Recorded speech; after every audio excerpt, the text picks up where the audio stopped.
দেখো বন্ধুরা, আজকে একেবারে সেই ঘিয়ে বাজা, ঠিক আছে, রসমালাই দিয়ে দিব। অঙ্ক না করে উত্তর উত্তর পেয়ে যাবা নৈবিত্তিকের জন্য। ঠিক আছে, একটু ভালো করে লক্ষ্য করো যে 9 নাম্বার তোমাদের এই এসএসসি হায়ার ম্যাথ 8.3-এর এই 9 নাম্বারে বলছে মান নির্ণয় করো। তাহলে কি দেখে বুঝবো যে এই রাশিটার এই আনসারটা হবে? খুব সোজা, একটু আমার ভিডিওর দিকে লক্ষ্য করো। দেখো এখানে এই কোনো প্রকার স্কোয়ার নাই, ঠিক আছে। তার মানে পদ আছে কটা? গুণ ভাই 1 2 3 4টা পদ। তার মানে এটাতে আনসার আসার সম্ভাবনা বেশিরভাগই জিরো। এটাতে জিরো, এটা জিরো, এটা জিরো। এর আগে মাইনাস আনতে পারলে আমাদের কি দুইটা যোগ বিয়োগ করে কিন্তু জিরো হয়ে যাচ্ছে। তাহলে কি এই ক নাম্বারে জিরো আনসার। খ নাম্বারে চলে যাই, দেখো কিভাবে আনসারটা করবা। খ নাম্বারে সবটি ইন্টু আকারে আছে, এটার মান হবে 1। ঠিক আছে, একেবারে সোজা, একটু ভালো করে লক্ষ্য করো। ঠিক আছে, রসমালাইয়ের মতো টপাক করে খাবা। এটার আনসার হবে 1। যে অনডিভাইডেড টেনে যে কোনো দুটাকে অনডিভাইডেড টেনে দেখো কয়টা পদ, কয়টা কয়টা আছে, সংখ্যা আছে, অনুপাত আছে 1 2 3 4 5। এর ভিতরে এই 5 দিয়ে এই 20কে একটা যদি কাটে তাহলে পাই ডিভাইডেড 4 আর কট 45 ডিগ্রি মান 1। ওটার মান কিন্তু পেয়ে গেলাম। আর এইগুলা কাটাকাটি করে সব উপরে নিচে কাটাকাটি করে ভাগ আকারে কাটাকাটি করে অনানসার আসবে। তাহলে অঙ্ক না করে কিন্তু এটা বলে দিলাম অনানসার আসবে। এইবার এটাতে চলে যাই, গ ঘ অম। ঠিক আছে, দেখো স্কোয়ার আছে, স্কোয়ার আছে, স্কোয়ার আছে, স্কোয়ার আছে, কয়টা পদ আছে? দুইটা, চারটা পদ আছে। তার মানে আমরা এর যে কোনো দুটাকে কজে রূপান্তর করবো, অর্থাৎ sine square theta plus cos square theta is equal to 1, sine square theta plus cos square theta is equal to 1। তাহলে 1 আর 1 যোগ করলে কি 2 পেয়ে গেছে তো। এবার এটাতেও যে কোনো দুটাকে সাইন স্কোয়ার থিটা রূপান্তর করতে পারলে আবার এই দুয়ার মতো হয়ে যাবে। তাহলে এটাও টু আনসার, এটাও টু আনসার। এটার উপরে দেখো 1 2 3 4 সবটির উপর স্কোয়ার আছে, এটাও টু আনসার। ঠিক আছে, এই দেখো আমি অঙ্ক করে দিই, কত মজার অঙ্ক। তাহলে সবগুলোতেই কিন্তু দেখে বোঝা যাবে যে কত আনসারটা আসবে। একটু বোঝা চাই বন্ধুরা। হ্যাঁ, এখন আমি সলিউশন করার চেষ্টা করি, তোমরা ধীরে ধীরে আমার সাথে চলো। ঠিক আছে, আমি কয়টা এই কোনটা কোনটা করে দেবো বলি। এই, আমি এটা করে দেবো, এটা করে দেবো, আর এটা করে দেবো, এই তিনটা অঙ্ক করে দেবো। আর দুইটা থাকবে তোমাদের বাড়ির কাজ, আর দুইটা কিন্তু পাঁচ চাই। ঠিক আছে, তারপরে যদি না বোঝো ইনশাল্লাহ আমি করে দেবো, সবটি করে দেবো। যাও এখন দেখো সলিউশনে চলে। এবার দেখো বন্ধুরা, আমি কয় নম্বরটা সলিউশন করার চেষ্টা করবো, আমার হাতের দিকে একটু লক্ষ্য করো। হ্যাঁ, এখান থেকে শুরু করলাম সলিউশনটা, যে কেমন আছে। cos 9π/4 plus cos 5π/4 plus sin 31π/36 minus sin 5π/36, এরকমটা হলো দেওয়া আছে। এবার দেখো একেবারে যদি বুঝতে পারো, আর এই অঙ্ক বোঝার জন্য কিন্তু ওই যে প্রথমে যে আমি সূত্র লিখে দিয়েছি, প্রথম ভিডিও সূত্র, ওই সূত্রের ভিডিও কিন্তু আগে দেখে নিবা, নইলে কিন্তু বুঝতে পারবে না। ওকে, এবার দেখো এখানে আমাদের আছে 5π/4, এখানে আছে 9π/4। আমরা চাইবো কি যে কোনটা ছোট আছে ওই কোনটার মতো করে সৃষ্টি করার চেষ্টা করবো। আর তোমরা যদি চাও সবটিকে সূক্ষ্মকোণে রূপান্তর করি, একবারে টুকরো টুকরো করে ভাঙি, তাও হবে, হবে। ঠিক আছে, আচ্ছা দেখো এটাকে যদি একটু টুকরো করে ভাঙে, জাস্ট শুধু এটা কি করব, জিরো বানানোর চেষ্টা করব। হ্যাঁ, ওইভাবে দিয়ে দেওয়া আছে। এখন মনে করো যেখানে কয়টা, 9টা π/4 আছে। ঠিক আছে, মানে 9টা π/4 যদি থাকে, তুমি একটু চিন্তা করো যে এখানে আমি এরকম π/4 লিখলাম, লেখার পরে এখানে 2π দিলাম, বুঝছো? তাহলে 4 দুগুণে 8। হ্যাঁ, 8 আর প্লাস সিরিজ একটা পাই, এই 8π যোগ এই 1π, 9π হয়ে গেছে। হয়ে গেছে তো, হয়ে গেল কিন্তু বন্ধুরা, একটু ভালো করে লক্ষ্য করো। এবার এখানে দেখে আবার এটাকে তাহলে একদম সূক্ষ্মকোণে রূপান্তর করার চেষ্টা করি। π/4টা একটু দূরে লিখবা, লেখার পর এখানে কত আছে, মনে করো যে এই 1π দিলাম। হুম, 1π যোগ এই যে আর 1π, না সরি, এই 1π মানে এই 4-এর সাথে এটা যদি গুণ করো, লসাগু টসাগু করে তোমরা এভাবে দ্রুত কাজ করবা। এই 4π যোগ 1π, তাহলে কি 5π মিলে গেছে না? মিলে যাবে। ঠিক আছে, একেবারে ওয়াও। এবার দেখো এটা, এটাকে যদি আমরা একটু মানে এখানে কয়টা আছে, 31টা π/, 36, হ্যাঁ, এরকম আছে। আর এখানে আছে 5টা পাই বাই, তাহলে এটাকে আমরা ভেঙে দিই। এটাকে মনে করো যে এরকমটা আছে তো, পাই বাই 36 লিখবা। লেখার পর তাহলে এখানে শুধু যদি পাই দিই তাহলে কয়টা পাই হইতেছে বলো? 36টা। তাহলে 36টা পাই থেকে কয়টা পাই বাদ দিলে আমাদের 31টা হবে? দেখো 5টা পাই বাদ দিলে, হুম, দেখো 36 থেকে 5 পাই বাদ দাও, 31টা পাই পাবা। একবারে মিলে যাবে। এই যে 36 পাই মাইনাস 5 পাই, 31 পাই। আর এটার কোনো চেঞ্জ করবা না, কারণ এটার অ্যাঙ্গেল যেহেতু এটার সাথে মিলে গেছে, আর চেঞ্জ করবা না। এরকমটা হয়ে গেল। ঠিক আছে? এবার লক্ষ্য করো, দেখো এবার কোয়াড্রেন্ট অনুযায়ী আমরা এই 2 পাইকে হারিয়ে দেব, পাইকে হারিয়ে দেব, পাইকে হারিয়ে দেব, পাইকে হারিয়ে দিয়ে শেষ করে দেব। দেখো একটু আমি এখানে কোয়াড্রেন্টটা অঙ্কন করে তোমাদের চোখের সামনে তুলে দিই। দেখো 2 পাই, তার মানে এই 1 পাই আর 1 পাই, 2 পাই। আর প্লাস আছে, আমরা ফার্স্ট কোয়াড্রেন্টে অন্য ঘরে প্রবেশ করলাম। অন্য ঘরে প্রবেশ করার পর দেখে আমরা ফার্স্ট কোয়াড্রেন্টে আছি। First quadrant all positive.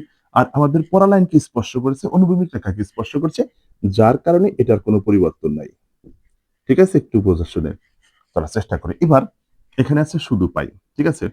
তাহলে এই যে পাই প্লাস, অন্য ঘরে প্রবেশ করলাম। অন্য ঘরে প্রবেশ করার পর এখন দেখবো আমরা কার ঘরে আছি। এটা কি কজের ঘরে আছি? না, এটা হচ্ছে ট্যান আর কটের ঘর। তাহলে ও নেগেটিভ। ঠিক আছে? ও হচ্ছে কি আমাদের নেগেটিভ, নেগেটিভ। আর কোন রেখাকে স্পর্শ করছে? অনুভূমিক রেখা। অনুভূমিক রেখাকে স্পর্শ করলে কোনো প্রকার পরিবর্তন হবে না। ঠিক আছে? এবার এটাতে চলে যাই, দেখি। আগে অবশ্যই এই প্লাস মাইনাস দিবা না, এই কোয়াড্রেন্ট অনুযায়ী কাজ করার পরে দিবা। এবার দেখো এই একটা পাই মাইনাস ব্যাক করলাম। ব্যাক করার পর আমরা কোন কোয়াড্রেন্ট আছি? সেকেন্ড কোয়াড্রেন্ট আছি। সেকেন্ড কোয়াড্রেন্ট তো সাইনেরই ঘর, তাহলে কোনো প্রকার মাইনাস আসলো না, প্লাসই রয়ে গেল। আর অনুভূমিক রেখাকে স্পর্শ করার কারণে সাইন সাইনই রয়ে গেল। ঠিক আছে? একটু ভালো করে লক্ষ্য করে দেখবা, অঙ্কটা তো পুরা রসমালাই। ঠিক আছে? এই যে মজা লাগবে যদি আমার এই ভিডিওগুলো দেখো বন্ধুরা। ঠিক আছে? এর যে ভালো লাগবে অঙ্কগুলা। একটু বুঝে শুনে চলার চেষ্টা করো। এবারে প্লাস মাইনাসে মাইনাস, হ্যাঁ? কি কি বলছিলাম? জিরো আসবে না আনসার? দেখছো? জিরো এসে গেছে। হ্যাঁ, সব যোগ বিয়োগ করে সব জিরো। ওয়াও! এই যে জিরো। এটা এটা গ্যাচাং, এটা এটা গ্যাচাং, সব গ্যাচাং জিরো। ঠিক আছে? আশা করি বুঝতে পারছো। এরপরে আমি যে নাম্বারটা করে দিতে চাইছিলাম, খ নাম্বার, ক, খ আর ঘ নাম্বার করে দিতে চাইছিলাম। এবার খ নাম্বারটা করে দিই। ঠিক আছে? দেখো। এবার দেখো বন্ধুরা, আরেকটা কোশ্চেন লিখে রাখছি। ৯ এর খ, মান নির্ণয়। কোনো ব্যাপার না। এর ভিতরে কি বলছিলাম? যে অনআনসার হবে। এটা কিন্তু অনআনসার হবে। একেবারে চোখ বুজে অনআনসার হবে। কোনো কথা চলবে না। সব প্রিন্ট আকারে আছে। দেখো তাহলে বন্ধুরা, আমরা এটাকে রেখে দিলাম। হুম, সূক্ষ্মকোণটা রেখে দিলাম। এবার এটাকে এটার সাথে একটু সিমিলার করার চেষ্টা করব। এখানে যেহেতু বড় অ্যাঙ্গেল আছে, এখানে যেহেতু ছোট অ্যাঙ্গেল আছে, এই বড় অ্যাঙ্গেলটাকে এই ছোট অ্যাঙ্গেলটার মতো বানানোর চেষ্টা করব। ঠিক আছে? আমার হাতের দিকে লক্ষ্য করো। তাহলে এটাকে ভাঙলাম না, থাক। আর এটা তো এই 5 দিয়ে যদি অ্যাঙ্গেলকে কাটি তাহলে কত হবে? cot pi by 4। ঠিক আছে? এবার এইটাকে একটু সাইজ করবা, ক্রিটিসাইজ করবা। মনে করো এখানে পাই বাই 2 লিখলাম আর এখানে পাই বাই 20 লিখলাম। লেখার পর লসাগু টসাগু করে দুইটা মিলান যায় নাকি? 2 আর 20 লসাগু 20, মানে এমন ভাবে ভেঙে লেখো না যেন এই 20 যেন নষ্ট হয়। ও 20 কিন্তু 20 থাকতেই হবে। ওকে? তাহলে 2 আর 20 লসাগু 20। এই 20 কে যদি 2 দিয়ে ভাগ করি তাহলে কত হবে? 10। তাহলে এই 10 দিয়ে আবার পাইকে গুণ করে 10 পাই।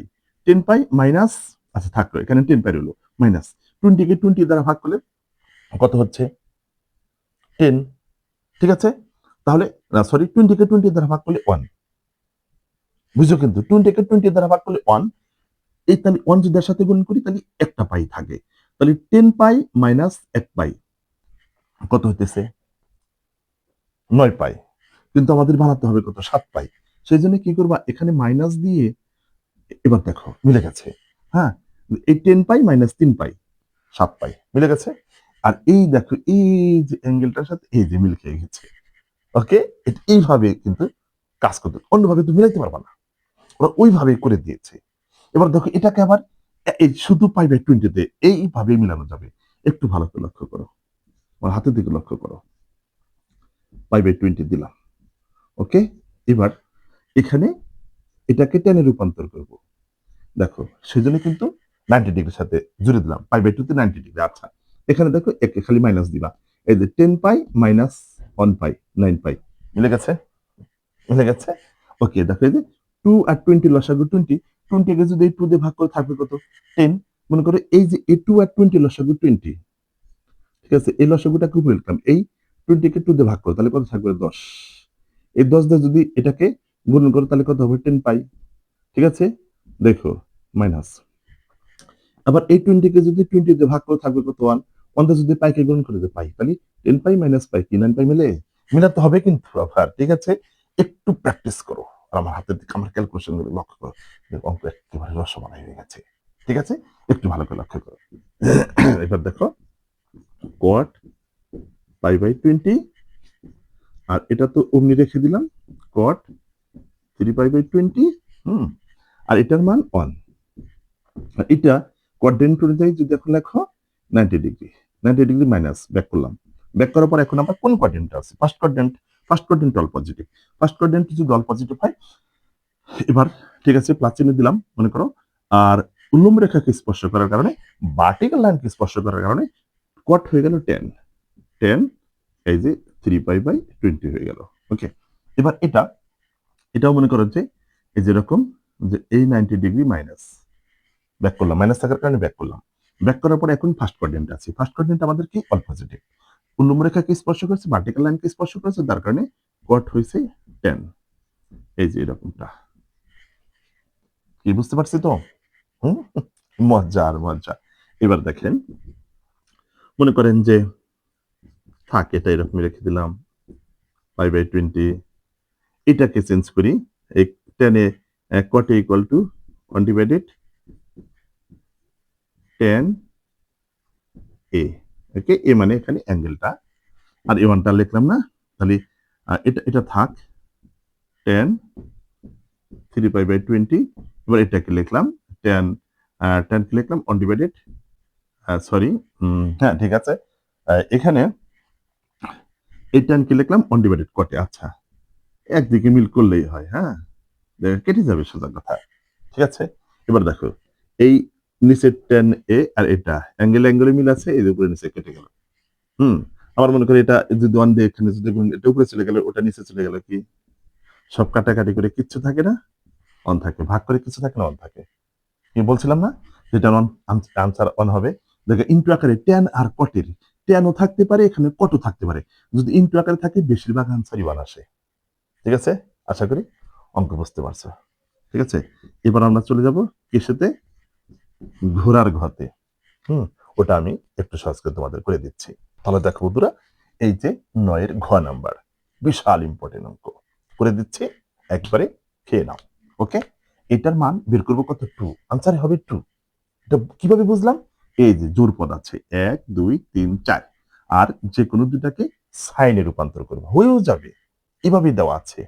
দেখো হয়ে গেছে, ঠিক আছে, একেবারে সোজা করে দিলাম অঙ্ক। ওকে, তাহলে আমরা এইটাকে, ছোট্ট অ্যাঙ্গেলটাকে সূক্ষ্মকোণের অ্যাঙ্গেলটা কিভাবে রেখে দিলাম, ঠিক আছে?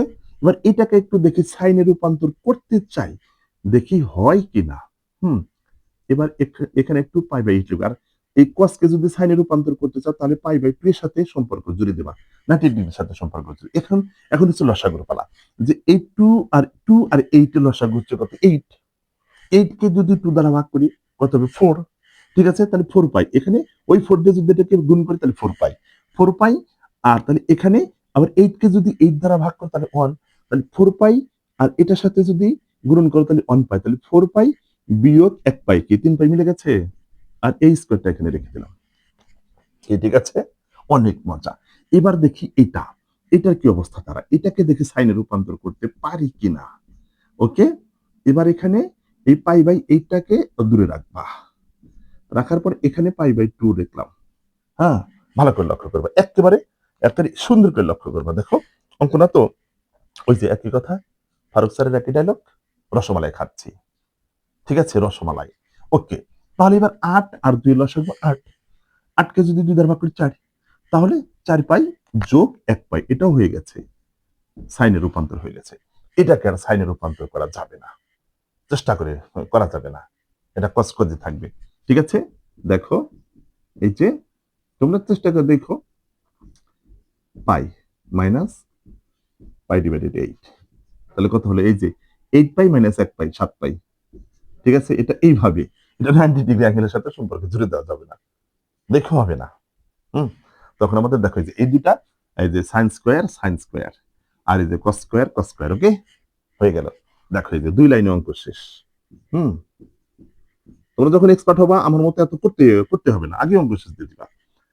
এবার দেখো কোয়াড্রেন্ট অনুযায়ী কাজ করব।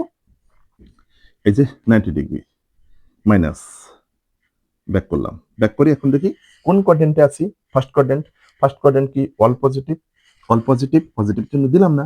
এবার কোন লাইনকে স্পর্শ করছে? খাড়া লাইনকে। উল্লম্ব রেখাকে স্পর্শ করলে কি কজ হয়ে যাবে? সাইন, এই যে সাইন স্কোয়ার থেটা, থেটা মানে এই যে এই পাই বাই 8টা লিখবে, এটাতে এই ঘুরে নষ্ট করে দিলাম। আচ্ছা, আবার এটাতে চলে যাই, এই 90 ডিগ্রি প্লাস থেটা, ঠিক আছে, প্লাস থেটার কারণে সেকেন্ড কোয়াড্রেন্টে গেলাম। সেকেন্ড কোয়াড্রেন্টে আমাদের সাইন আর কোসেকের ঘর, কিন্তু আমরা কাজ করতেছি কজ নিয়ে, তাহলে নেগেটিভ, কিন্তু এই স্কোয়ারটা থাকার কারণে পজিটিভ হয়ে যাবে।